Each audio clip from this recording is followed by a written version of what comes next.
Hello there, and welcome to this quick video on how to photograph your crafts for Etsy. Now, the thing with crafts is that they look really good themselves. You don't need to add anything else in to sort of connect with the user or connect with the viewer on Etsy, because it obviously was attractive. So just having the white plain background is always a good option here. Now, the way to light it is either with natural light from the window, or to get two big softbox lights pointed up and above, both pointed down at a 45-degree angle to give it that even illumination.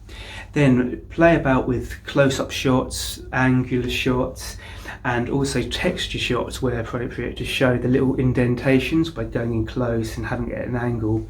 Take as many pictures as possible, then choose the best for uploading.